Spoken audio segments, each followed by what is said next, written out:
तो साथियों, सबसे पहले स्टॉक की हम बात करेंगे। यहाँ पे मार्केट लीडर है टीसीएस कंपनी की। यहाँ पे रिजल्ट की बात करें तो हमने ऑलरेडी डिस्कस कर लिया था और कंपनी के रिजल्ट जो हैं वो काफ़ी शानदार आए थे और एक्सपेक्टेशन के हिसाब से हमें काफ़ी बेटर देखने को मिले थे। लेकिन अब अगर इसमें आप नेगेटिव पॉइंट ढूंढना चाहेंगे तो कुछ यहाँ पे नेगेटिव पॉइंट भी हमें देखने को मिलते हैं। जैसे अगर यहाँ पे फ्रेशर्स एडिशन की हम बात करें तो कंपनी ने हर साल यहाँ पे फ्रेशर्स के एडिशन को बढ़ाया है, यानी कंपनी के पास एक तरीके से आप कह सकते हैं कि डिमांड काफ़ी ज़्यादा रही है। लेकिन वहीं पर अगर पिछले 2 क्वार्टर्स में देखा जाए तो फ्रेशर्स की यहाँ पे एडिशन जो है इस कंपनी में काफ़ी कम देखी गई है और इसी को लेकर के मार्केट में जो है तो काफ़ी सारा हो हल्ला हमें देखने को मिल रहा है। अदर देन दैट यहाँ पे एक और नेगेटिव पॉइंट उठ के आया है, वो है इनकी डील विंस के लिए। इनकी डील्स तो वैसे काफ़ी अच्छी हमें देखने को मिल रही है। मार्केट का एक्सपेक्टेशन भी कुछ ऐसा ही था कि कंपनी के पास ऑल अराउंड लगभग $8 बिलियन के पास यहाँ पे डील्स देखने को मिलेंगी। लेकिन मार्केट में एक और बज़ चल रहा है कि इनके पास जो डील्स आई हैं वो $500 मिलियन से ऊपर की डील जो है इस बार एक भी नहीं देखने को मिली है। यानी कंपनी के पास एज सच कोई बहुत बड़ा क्लाइंट देखने को नहीं मिल रहा है, जो कि एक और स्लो डाउन के लिए इंडिकेशन दे रहा है। बट टू बी ऑनेस्ट यहाँ पे अगर मैं बात करूँ, Q2 के नंबर आए हैं इस बार। स्टॉक में हमें लगभग 1.75 से लेकर के 2% का डाउनफॉल हमें देखने को मिला है। वो भी तब जब पूरे मार्केट में एक पैनिक सेलिंग हमें देखने को मिली है। लगभग 4600 करोड़ की एफआईआईज की तरफ से हमें सेलिंग देखने को मिली है, तब ये गिरावट हमें टीसीएस में देखने को मिली है आज के दिन। लेकिन जब Q1 के नंबर आए थे साथियों तो वो काफ़ी ज़्यादा खराब थे और उस समय पर टीसीएस में 5% का डाउनफॉल देखने को मिला था। एक लार्ज कैप सेक्टर का स्टॉक है जिसमें 5% का डाउनफॉल देखने को मिला था। तो ये इम्पैक्ट था यहाँ पे जिस तरीके से इनके बैड रिजल्ट आए थे। तो Q2 के नंबर मैं मानता हूँ उस हिसाब से काफ़ी अच्छे थे और मार्केट में चूंकि पैनिक सेलिंग रही है इस वजह से इस स्टॉक में काफ़ी ज़्यादा गिरावट देखने को मिली है। स्टिल आई बिलीव यहाँ पे स्टॉक का जो काफ़ी अच्छा सपोर्ट है वो 3000 से लेकर के 2950 का सपोर्ट है। और ऐसा मार्केट लीडर स्टॉक अगर आपके पोर्टफोलियो में है तो ये बहुत ज़्यादा आपको गिरावट नहीं दिखाता है, एक स्लो एंड स्टेडी मूव देता है और definitely in the long run आपको एक बेहतरीन रिटर्न दे के जाएगा। तो चाहे तो आप यहाँ पे इन लेवल्स का इंतजार कर सकते हैं। अदरवाइज वहाँ से अगर आप देखेंगे तो 50-60 रुपये ही अपसाइड में है। ऐसा बहुत इतना ये 50-60 रुपये बहुत ज़्यादा मैटर नहीं करता इन द लॉन्ग रन, अगर आप यहाँ पे 40-50% के अपसाइड का इंतज़ार कर रहे हैं तो। कंपनी के अगर हम 10 साल के सेल्स ग्रोथ की बात करें 15% का है, प्रॉफिट ग्रोथ की बात करें 14% के CAGR से प्रॉफिट ग्रोथ रहे हैं और स्टॉक प्राइस के CAGR की बात करें तो 17% का रहा है। रिटर्न ऑन इक्विटी आप देख सकते हैं वो भी डबल डिजिट में आपको काफ़ी बेहतरीन इस स्टॉक में देखने को मिलेंगे। अगला स्टॉक है यहाँ पर एक केमिकल सेक्टर का दिग्गज विनाती ऑर्गेनिक, जो कि काफ़ी लो बीटा स्टॉक है। कंपनी के अगर हम प्रोडक्ट्स की बात करें IBB आइब्रूफेन, तो यहाँ पे विनाती जो है one of the largest global producer है। ना सिर्फ यहाँ पे इंडिया की हम बात कर रहे हैं, ग्लोबली ये जो है तो ये हमें इसका लार्जेस्ट ग्लोबल प्रोड्यूसर देखने को मिलता है। मार्केट शेयर की बात करें ग्लोबली तो 65% का है।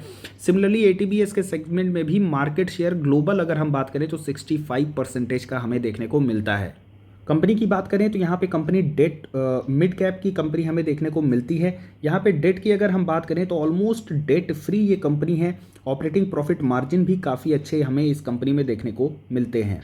कंपनी की अगर हम सेल्स देखें तो आप देखेंगे कंपनी की सेल्स जो है आपको ईयर ऑन ईयर यहाँ पे इंक्रीज करती हुई देखने को मिलेगी और सिमिलरली उसका इम्पैक्ट जो है आपको कंपनी के प्रॉफिट में भी देखने को मिलेगा। ऑल्दो यहाँ पे एक डिप आया था कोविड के बाद से, अदर देन दैट यहाँ पे आप देखेंगे तो कंपनी के प्रॉफिट जो है आपको राइज ही करते हर साल देखने को मिलेंगे। तो बहुत ही बेहतरीन कंपनी है, कमाल की कंपनी है ये विनाती ऑर्गेनिक।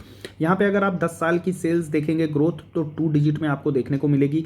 प्रॉफिट ग्रोथ की भी बात करें 10 साल 5 साल तो वो भी आपको 2 डिजिट में देखने को मिलेगा और स्टॉक प्राइस का CAGR भी आपको कमाल का यहाँ पे देखने को मिलता है। इस कंपनी में प्रमोटर की होल्डिंग भी काफ़ी स्टेगनेंट हमें देखने को मिलती है।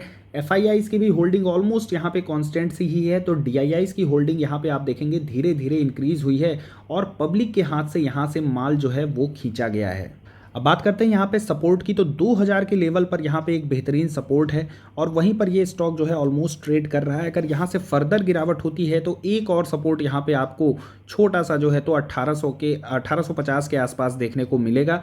तो करंट मार्केट प्राइस भी काफ़ी अट्रैक्टिव है, एक लो बीटा स्टॉक है। बहुत ज़्यादा इस स्टॉक में अपसाइड और डाउनसाइड नहीं होता, लेकिन धीरे धीरे ये स्टॉक जो है आपको अपसाइड मूवमेंट करता जाता है और एक कंपाउंडेड जो है तो रिटर्न्स यहाँ पे इन्वेस्टर्स को देता है। इस लिस्ट में अगला स्टॉक है हेवेल्स। एफएमईजी सेगमेंट का मार्केट लीडर है। अदर देन दैट यहाँ पे ये जो इलेक्ट्रॉनिक अप्लायंस के भी सेगमेंट में ये कंपनी उतर चुकी है। वॉशिंग मशीन जैसे प्रोडक्ट्स भी ये कंपनी जो है तो सेल करती है। कंपनी के मार्केट कैप की बात करें तो लार्ज कैप का ये स्टॉक हमें देखने को मिलता है। स्टॉक का पी जो है तो आपको थोड़ा सा यहाँ पे हाई देखने को मिलेगा क्योंकि मार्केट लीडर है। यहाँ पे ऑपरेटिंग प्रॉफिट मार्जिन ठीक ठाक से हमें देखने को मिलते हैं। डेट फ्री ऑलमोस्ट ये कंपनी है, आप यहाँ पे देख सकते हैं। कंपनी के सेल्स की अगर हम बात करें तो कंसिस्टेंटली यहाँ पे सेल्स आपको इंक्रीज करते हुए देखने को मिलेंगे। ऑल्दो यहाँ पे थोड़ा सा एक डिप आया था, उसके बाद यहाँ पे आप देखेंगे कंसिस्टेंटली कंपनी के सेल्स यहाँ पे इंक्रीज करते हुए देखने को मिल रहे हैं। नेट प्रॉफिट की बात करें तो उसमें भी आपको एक अच्छी ग्रोथ देखने को मिलेगी। यहाँ पे एक सडन जंप आया था जिसका रीज़न था, यहाँ पे आप देख सकते हैं अदर इनकम भी कंपनी की इंक्रीज हुई थी। उसके बाद से जो है तो आप देखेंगे यहाँ पे जो है तो एक कंसिस्टेंट ग्रोथ यहाँ पे कंपनी ने दिखाई है। पिछले 3 साल के पी रेशियो की बात करें तो मीडियन रहा है 64 और करंटली जो है तो ऑलमोस्ट 66 के आसपास जो है यहाँ पे ट्रेड कर रहा है। प्रमोटर होल्डिंग की बात करें तो यहाँ पे आपको ऑलमोस्ट कांस्टेंट सी प्रमोटर होल्डिंग देखने को मिलेगी। एफआईआईज की तरफ से यहाँ पे छोटी मोटी प्रॉफिट बुकिंग तो की गई है, लेकिन डीआईआईज की तरफ से यहाँ पे स्टेक को इंक्रीज किया गया है। अब स्टॉक के अगर हम सपोर्ट की बात करें तो फिलहाल ये अपने सपोर्ट पर ही ट्रेड कर रहा है। यहाँ से अगर फर्दर गिरावट होती है तो 1200 का आपको यहाँ पे एक छोटा सा सपोर्ट देखने को मिलेगा और उसके बाद जो है तो यहाँ पे 1100 का सपोर्ट जो है आपको इस स्टॉक में देखने को मिल सकता है। तो करंट लेवल्स पे भी आप यहाँ पे इस स्टॉक को ऐड करना स्टार्ट कर सकते हैं। अब बात करते हैं अगली कंपनी रूट मोबाइल के बारे में। स्मॉल कैप की कंपनी है ये, यहाँ पे आप देख सकते हैं स्टॉक का P43 है। आरओसी आरओई यहाँ पे काफ़ी बेटर आपको देखने को मिलेंगे। ऑलमोस्ट यहाँ पे ये कंपनी भी आपको डेट फ्री देखने को मिलती है। अब यहाँ पे इंटरेस्टिंगली आप देखेंगे स्टॉक का पी, तो जब से लिस्टिंग हुई है इसका मीडियन पी आप देखेंगे 61 का है और फिलहाल ये जो स्टॉक है ये हमें 43 के पी पर ट्रेड करता हुआ देखने को मिल रहा है। कंपनी के यहाँ पे सेल्स आप देखेंगे काफ़ी गजब की यहाँ पे सेल्स में ग्रोथ हमें देखने को मिलती है। नेट प्रॉफिट भी आप देखेंगे तो ये भी कंपनी के काफ़ी अच्छे इंक्रीज हुए हैं। 56 का नेट प्रॉफिट हुआ करता था, उसके बाद 133 का, फिर 170 का और उसके बाद 207 करोड़ रुपए के यहाँ पे नेट प्रॉफिट हैं। तो कंपनी का यहाँ पे प्रॉफिट भी काफ़ी अच्छा इंक्रीज हो रहा है। सेल्स ग्रोथ की बात करें तो 5 साल का डाटा है जिसमें 34% की सेल्स ग्रोथ है और प्रॉफिट में 22% का CAGR के साथ ग्रो किया है। इंटरेस्टिंगली यहाँ पे आप देखेंगे ये स्टॉक जो है अभी 39% के करेक्शन पर अवेलेबल है। उसका जो यहाँ पे मेन रीज़न है अगर हम बात करें तो कंपनी यहाँ पे क्लाउड कम्युनिकेशन के सेगमेंट में कार्य करती है और यहाँ पे इसके अगर हम मेन जो है रेवेन्यू की बात करें तो वो एक्सपोर्ट से आता है। ऑलमोस्ट 80% का एक्सपोर्ट जो है कंपनी एक्सपोर्ट से रेवेन्यू जो है तो कंपनी गेन करती है और मेजरली ये जो एक्सपोर्ट है आपको यूरोप यूके जैसी कंट्रीज़ में देखने को मिलेगा और वहाँ चल रहा है इस समय पर रिसेशन और स्लो डाउन जैसी बातें, जिसकी वजह से रूट मोबाइल में काफ़ी ज़्यादा नेगेटिव सेंटिमेंट बना हुआ था और इसी वजह से स्टॉक प्राइस काफ़ी ज़्यादा हमें डाउन देखने को मिला था। लेकिन यहाँ पे एक प्लस पॉइंट ये है कि मैनेजमेंट की तरफ से एक जो है तो पॉजिटिव हमें कमेंट्री देखने को मिली है। मैनेजमेंट का यहाँ पे इतनी सारी नेगेटिव और हेडविंड्स होने के बावजूद यहाँ पे जो स्टेटमेंट आया है वो काफ़ी पॉजिटिव है और मैनेजमेंट अभी भी कह रहे हैं कि उनकी डबल डिजिट में वॉल्यूम ग्रोथ जो है वो आने वाले टाइम में देखने को मिलेगी। कंपनी के अगर हम चार्ट पैटर्न की बात करें तो एक double bottom kind of W pattern हमें यहाँ पे देखने को मिला था जो कि लगभग 1080 के पास है, यानी 1100 के आसपास यहाँ पे मोटी मोटा आप मान सकते हैं एक अच्छा सपोर्ट देखने को मिल सकता है। अदर देन दैट यहाँ पे एक और अच्छा सपोर्ट जो है वो 1250 पर इस स्टॉक ने लिया है। 1450 का एक अच्छा सपोर्ट था लेकिन यहाँ पे ये ब्रेकडाउन होता है और वापस से 1250 का सपोर्ट लेकर के स्टॉक जो है अप साइड में मूवमेंट करता है। फिलहाल ये 1400 पर एक सपोर्ट जो है वो लेने की कोशिश कर रहा है। स्टॉक काफ़ी कमाल का है, आप देख सकते हैं कभी 2250 के आसपास भी ट्रेड किया करता था, वहाँ से एक अच्छा खासा करेक्शन हमें देखने को मिला है। लेकिन चीज़ें जब रिकवर होंगी तब ये स्टॉक इतनी तेज़ी से भागेंगे कि इनको पकड़ना भी नामुमकिन हो जाएगा।